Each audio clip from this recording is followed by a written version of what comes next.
दिल्ली में एक वैकेंसी निकली है, बहुत बढ़िया। आप प्रसन्न हो गए होंगे पीआईटी की, लेकिन मैं सच कहूँ ये भर्ती विवाद आया है, भर्ती नहीं। पूछो क्यों? 5 साल के बाद लगभग भर्ती ये आई है। पीआईटी की वैकेंसी है डीडब्ल्यूएसबी में। अधिकतम आयु कितनी है? मात्र 30 साल। 5 साल से भर्ती नहीं आई है। इतने हजारों विद्यार्थी ओवर एज हो चुके होंगे। अब वो जाएंगे कोर्ट में, कहेंगे जी हमको एज रिलैक्सेशन चाहिए, हमको 5 साल का 3 साल का आयु में और अतिरिक्त छूट दीजिए। क्यों दीजिए? क्योंकि डीडब्ल्यूएसबी ने इतने सालों से भर्ती नहीं निकाली है। तो आजकल अगर आप देखो, कोई भी भर्ती कायदे से नहीं हो रही है, चाहे वो दिल्ली में हो, चाहे राज्य में, उत्तर प्रदेश में हो, बिहार में हो, उसमें भर्ती के साथ कोई ना कोई विवाद जरूर ले आते हैं। नमस्ते, नमस्कार, मेरा नाम अनुपम भारद्वाज है। आप देख रहे हैं मेरा यूट्यूब चैनल अनुपम सर एसएसटी। जानकारी अच्छी लगेगी तो चैनल को सब्सक्राइब कर लीजिएगा। बात करते हैं, फिलहाल अभी दिल्ली सरकार के द्वारा एक नोटिफिकेशन रिलीज किया गया है, जिसमें 1180 पदों पर और भर्ती होनी है डीडब्ल्यूएसबी की। और मैंने यहाँ पे लिखा भी है आयु में बदलाव होगा। तो एक एक करके कहानी को समझते हैं। सबसे पहली बात, अगर हम यहाँ पर बात करें इसमें, तो ये जो भर्ती है, ओपनिंग डेट ऑफ एप्लीकेशन है 17/9/2025। 17 सितंबर से आपके इसमें फॉर्म भरे जाएंगे। आज जिस दिन मैं वीडियो बना रहा हूँ, आज 11 सितंबर है। और आप देखोगे 16/10/2025, 16 अक्टूबर तक आपके लगभग 1 महीने तक फॉर्म भरे जाएंगे। दिल्ली सबऑर्डिनेट सिलेक्शन बोर्ड के द्वारा आप देखोगे यहाँ पर ये वैकेंसीज आई हैं फॉर असिस्टेंट टीचर। प्राइमरी में ये वैकेंसीज आई हैं। क्या आई हैं? असिस्टेंट टीचर प्राइमरी की वैकेंसीज आई हैं, ध्यान रखना। अब ये जो वैकेंसीज हैं असिस्टेंट टीचर की, इसका पोस्ट कोड ध्यान रखना 802/25, ये इनका पोस्ट कोड है। दोनों ही डिपार्टमेंट्स आई हैं, डायरेक्टरेट ऑफ एजुकेशन डीओई और एनडीएमसी के द्वारा आई हैं, ध्यान रखना, उनके द्वारा आई हैं। अब कैसे भर्ती आई हैं? डीओई के द्वारा 434 जनरल के लिए, 278 ओबीसी के लिए, 153 एससी के लिए, 62 एससी के लिए, ईडब्ल्यूएस के लिए 128, यानी लगभग 1055 वैकेंसीज जो हैं वो डीओई के द्वारा रिलीज हुई हैं। वहीं एनडीएमसी के द्वारा 68 जनरल के लिए, 28 ओबीसी के लिए, 13 एससी के लिए, 7 आपकी एसटी के लिए, 9 आपके ईडब्ल्यूएस के लिए, टोटल 125, यानी टोटल अगर आप देखोगे तो 1180 पदों पर भर्तियां हैं, ध्यान रखना। यहाँ पर एक लगाए कि the above vacancies are tentative and based on inputs of the indenting departments bodies. मतलब ये बदलाव योग्य हैं। ऐसा नहीं हो सकता कि आपको कि नहीं बिल्कुल फिक्स है, कुछ कम भी हो सकती है, कुछ बढ़ाई भी जा सकती है। ये आयोग के पास इसकी प्रक्रिया है। अच्छा, 17 तारीख से फॉर्म भरा जा रहा है, 16 अक्टूबर इसकी लास्ट डेट हो जाएगी, ध्यान रखना भैया। डीडब्ल्यूएसबी क्या है? डीडब्ल्यूएसबी एक एग्जाम कंडक्टिंग बॉडी है जो दिल्ली में टीजीटी, पीजीटी, पीआईटी या नॉन टीचिंग डिपार्टमेंट में भर्ती कराता है ना, ध्यान रखना भैया। अच्छा, अब इसके बारे में बहुत महत्वपूर्ण तरीके से अगर बात करें यहाँ पर असिस्टेंट टीचर के लिए, तो वो आप थोड़ा सा यहाँ पर समझोगे कि असिस्टेंट टीचर में अगर बात करेंगे, जो डीओई के द्वारा हो चाहे एनडीएमसी के द्वारा हो, लगभग चीजें बराबर हैं। तो यहाँ पर अगर आप देखोगे एजुकेशन क्वालिफिकेशन के बारे में, जनरली आप जानते हो एजुकेशन क्वालिफिकेशन में देखोगे तो सीनियर सेकेंडरी और its equivalent with at least 50% marks and 2 years diploma in elementary education by whatever name known from a recognized board। यानी आपने 12th किया होना चाहिए। आपने क्या किया हो? आपने 12th किया है, लेकिन 12th में मिनिमम कितना है? 50% है। प्लस आपके क्या होना चाहिए? डीएलएड होना चाहिए। डीएलएड जिसको हम कहते हैं डिप्लोमा, जिसको आप क्या कहते हो? डिप्लोमा। अब डिप्लोमा को आप जिस नाम से भी जानते हो, जैसे उत्तर प्रदेश में पहले इसको बीटीसी कहते थे, हरियाणा में इसको जेबीटी कहते हैं, तो जिस भी नाम से आप इसको जानते हो, जिससे आपको कक्षा 1 से 5 तक पढ़ाने के लिए और आपकी योग्यता साबित होती है, तो आप इसमें फॉर्म भर सकते हो। अब सवाल आएगा कि क्या बीएड वाले इस वर्ग को फॉर्म नहीं भर पाएंगे? नहीं, बीएड वाले फॉर्म नहीं भर पाएंगे, क्योंकि बैचलर ऑफ ये जो डिग्री है आपकी, यह टीजीटी लेवल पर पढ़ाने के लिए योग्य होती है। विशेषों से 6वीं से 8वीं, 9वीं, 10वीं, 11वीं, 12वीं, तो वहां पर नहीं होगा। अगर आपके 50% नहीं है, सीनियर सेकेंडरी और its equivalent with at least 45 marks and 2 years diploma in elementary by whatever name in accordance with the NCTE norms. And इसमें अगर इसमें आपके जो कहते हैं ना कि 50% से कम है, तो फिर आपका उसमें ग्रेजुएशन भी होना चाहिए। तो वो अलग अलग तरीके से आपका दे रखा है, वो आप यहाँ पे चीजों को देख लीजिएगा। अच्छा, तो ये तो मैंने आपको बता दिया इसके बारे में, एजुकेशन क्वालिफिकेशन के बारे में। एजुकेशन क्वालिफिकेशन केवल 12th है और डीएलएड आपका, इन बातों को याद रखना भी अच्छी बात है। अब यहां पर देखो कह रहा है, ध्यान रखना भैया, अब यहां पर कह रहा है notes relaxation up to 5% in the qualifying marks academic relaxation shall be allowed to the candidate belonging to reserve category such as SC, ST, OBC, physical handicapped. उनको 5% का क्वालिफाइंग उसमें एकेडमिक में रिलैक्सेशन दे दिया जाएगा। लेकिन ओबीसी वाले ध्यान रखना, जो जिनको दिल्ली में ओबीसी का कोटा प्राप्त है। अब आप राज्य में SC ST हो तो वो नहीं चलेगा, सेंट्रल के द्वारा जिसको प्राप्त है उनको ये फायदा मिलेगा, ध्यान रखना भी है, राइट। अच्छी बात है। सैलरी लगभग प्राइमरी में आप देखोगे, पे स्केल के बारे में अगर आप देखोगे तो लगभग 35,400 से लेके शुरुआत हो जाती है, जिसमें कुछ और पैसा अगर ऐड कर दिया जाएगा, कुछ और मिल जाता है सिटीज का, तो लगभग 40-45-45 हज़ार के आसपास तनख्वाह हो जाती है। तो 44-45 हज़ार तनख्वाह बहुत कम नहीं होती है, बहुत अच्छी हैंडसम तनख्वाह होती है। और सबसे बड़ी महत्वपूर्ण बात क्या है, ध्यान रखना कि दिल्ली में आपको नौकरी करने का मौका मिल रहा है। हर किसी का सपना होता है राजधानी में जॉब करना, बहुत अच्छे स्टैंडर्ड के इनके स्कूल होते हैं, बहुत अच्छा रहन सहन होता है, पढ़ाने का आपको अच्छा मौका मिलेगा। राजधानी में रहोगे तो तनख्वाह कम नहीं है, बहुत अच्छी तनख्वाह और मौके भी आपको बहुत अच्छे मिले। नॉट एक्सीडिंग 30 ईयर्स, 30 साल से ज्यादा की आयु नहीं होनी चाहिए, यही यहाँ पर एक विवाद है।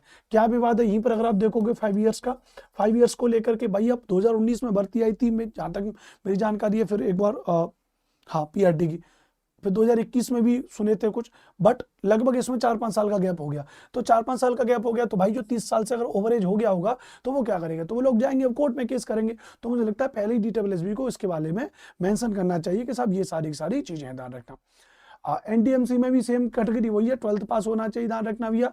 उसके अलावा उतनी सैलरी है, लगभग 30 साल की आयु होनी चाहिए, कोई इसमें खास उनके द्वारा अंतर नहीं है, ठीक है।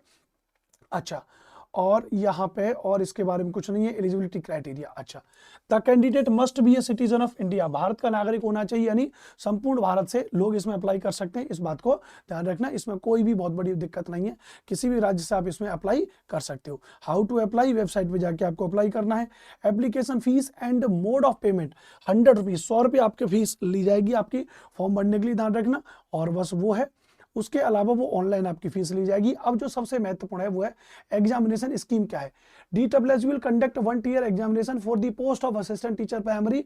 The detail examination scheme for Tier 1 technical teaching is given below. जो दिया गया है वो क्या सिलेबस दिया गया, एक बार उसको थोड़ा सा यहाँ पे समझते हैं। IT Tier 1 tier technical teaching में पोस्ट कोड जो 802/25 है, एग्जाम का ड्यूरेशन 2 घंटे का समय आपको दिया जाएगा, 60 दूनी 120 मिनट होंगे। टोटल क्वेश्चन MCQ 200 क्वेश्चन आपके होंगे, ध्यान रखना। टोटल मार्क्स MCQ में 200 ही क्वेश्चन होंगे, 200 ही नंबर होंगे। टोटल मार्क्स डिस्क्रिप्शन का कोई नहीं है, ध्यान रखना। ग्रांड टोटल 200 नंबर है। Section A MCQ 1 mark each as per existing examination scheme. General intelligence and reasoning ability, general awareness, arithmetic numerical abilities, English language and comprehension, Hindi language and comprehension. 20 marks each, 20 marks each है, 20 number का एक segment है। और इसके साथ अगर आप देखोगे यहाँ पे तो ये 100 क्वेश्चन हो जाएंगे और 100 नंबर का हो जाएगा। क्या हो जाएंगे, 100 क्वेश्चन 100 नंबर का। मतलब जनरल इंटेलिजेंस एंड रीजनिंग तो 20 नंबर की रीजनिंग, 20 नंबर की GK, 20 नंबर की आपकी मैथमेटिक्स, 20 नंबर की आपकी इंग्लिश, 20 नंबर की आपकी हिंदी, ठीक है, 5 सब्जेक्ट। अच्छा, सेक्शन B जो है MCQ of 1 mark each based on NCT curriculum including teaching methodology required for the post. 100 questions जो आपके आएंगे वो आपके टीचिंग मेथोडोलॉजी के आएंगे, ध्यान रखना, जिसको आप CDP कह सकते हो, चाइल्ड डेवलपमेंट से रिलेटेड चीजें टीचिंग मेथोडोलॉजी आएगी। बिहार में इसको आर्ट ऑफ टीचिंग कह देते हैं, मतलब बच्चों को पढ़ाने से संबंधित, जो शिक्षण से संबंधित जो चीजें हैं वो आपकी आ जाएंगी। तो 100 नंबर का आपका ये एक प्रकार से सब्जेक्ट मान सकते हैं, टीचिंग मेथोडोलॉजी। 100 नंबर का आपका ये टोटल 200 नंबर का हो जाएगा और 200 ही क्वेश्चन होंगे और 120 मिनट का। लेकिन अब ये देखो 200 प्रश्न आपको हल करने 120 मिनट में, तो आपकी तैयारी बहुत बेहतरीन होनी चाहिए, स्पीड से चीजों को आपको करना पड़ेगा। The question in the examination will B bilingual, Hindi and English में होगा। क्वेश्चन आपका हिंदी इंग्लिश में होगा। मान लेते हैं जैसे उत्तर प्रदेश से कोई भर रहा है तो हिंदी भाषी क्षेत्र है, बिहार से कोई भर रहा है तो हिंदी भाषी क्षेत्र है। लेकिन वहीं अगर कोई दिल्ली से भरेगा, साउथ से, तमिल से, उड़िया से, तो उनका थोड़ा सा इंग्लिश वाला क्षेत्र है, तो क्वेश्चन पेपर हिंदी इंग्लिश दोनों में आएगा, कोई दिक्कत वाली बात नहीं है। DSSB reserve the right to change amend examination scheme if so required any time before the examination. Paper से पहले कोई भी डेट वेट बदली जा सकती है, ये सब DSSB अपने पास रखेगा। बाकी चीजें मैंने आपको बता दी, कोई इसमें खास नहीं है। Negative marking will be applicable and deduction of 0.25 marks will be made for each wrong multiple choice question, ध्यान रखना भैया। नेगेटिव मार्किंग आपकी 0.25 की आपकी क्या हो जाएगी, नेगेटिव मार्किंग हो जाएगी, इस बात को ध्यान रखना भैया, ठीक है। चलिए, पोस्ट प्रेफरेंस, यहाँ पे इसका कोई मतलब है नहीं। मोड ऑफ सिलेक्शन आप देखोगे, marks scored by candidate in the computer based examination will be normalised if required. अगर जरूरत पड़ी तो नॉर्मलाइजेशन होगा और पेपर आपका कैसा होगा, कंप्यूटर बेस्ड एग्जामिनेशन होगा, CBT बेस्ड आपका पेपर होगा।